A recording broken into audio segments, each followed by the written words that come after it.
So let's talk about Kanye West. One of my absolute favorite things to do is to check myself.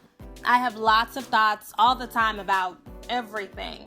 And I recognize that sometimes my first instincts are absolutely going to be wrong. And I think that this is one of those times. So I was prepared to go in on Kanye West. Like, I had an epic rant planned out, but I shelved it because I'm pretty sure that what we're witnessing right now is a long-form meltdown, something that requires a little bit more thoughtfulness. Now, I was initially swayed this way after I saw a video of him appearing to cry in Kid Cudi's arms on the St. Pablo tour.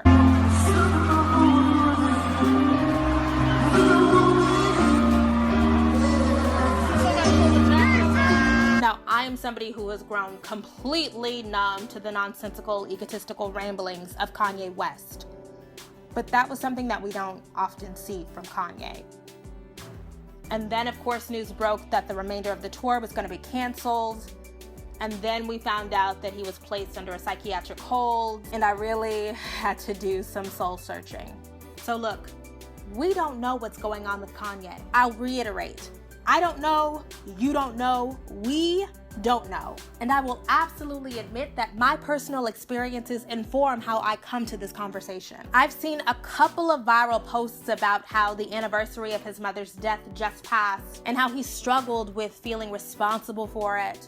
And as somebody who has lost a parent, I can relate. As somebody who has done things that I deeply regret and am truly embarrassed by during my own mental health episodes, I can't help but sense some familiarity. And all I can do while I'm trying to process the information that we've been given is trust my gut.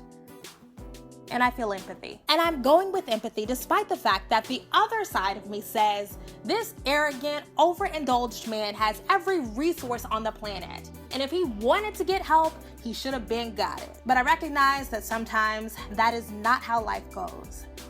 And even though the latter instinct might be more comfortable to me because I really do not care for Kanye, I just don't think it's helpful. We should be teaching Black people, men, women, children, trans, gender nonconforming, to work through their trauma. But I'm gonna take a moment to talk about Black men because there are lots of layers to the stigma associated with mental illness. And acknowledging that you need help, acknowledging that there is a weakness, challenges traditional notions of hypermasculinity. Writer Michael Denzel Smith really outlined this beautifully in his memoir. While Black women are burdened with strength and silence in order to shoulder the emotional needs of the entire community, men tend to inherit a sense of masculinity that teaches stoicism as a virtue. There are generations of Black boys and men walking around with turmoil swelling inside of them, ready to explode at any minute. So when people say that we are coddling Black men when we talk about this stuff, I always push back. Because girl, you know, I am not a coddler. But the healing is important for the entire community.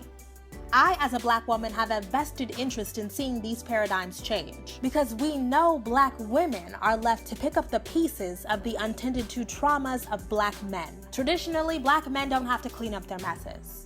They just bring more Black women into it. And despite the disconcerting degree of speculation that has to go on for us to even have this conversation, I still think it's useful. Because even if Kanye comes out tomorrow and says, just kidding, I'm fine, we each know a number of people struggling with some sort of psychological issue. We engage them superficially even though we know something is up.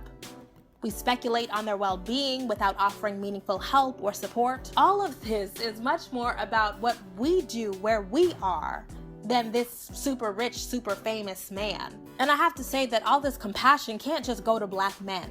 As a Black woman, I would be remiss without acknowledging that everybody is not extended the same kind of care. Whenever I talk about extending empathy to Azealia Banks, for example, someone who has acknowledged that she is living with a mental illness, I get shouted down. I've actually seen plenty of Black feminists and womanists say that we need to leave Kanye right where he is. And I get that. Because if we are going to do it for this cisgender, straight Black man, we need to do it for everyone.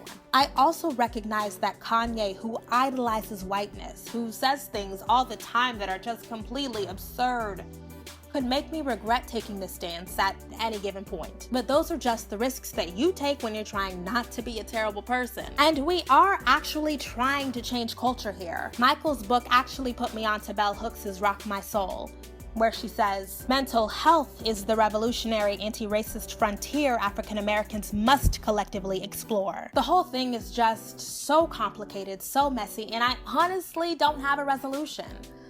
I guess all I can say is take care of yourself and take care of your people.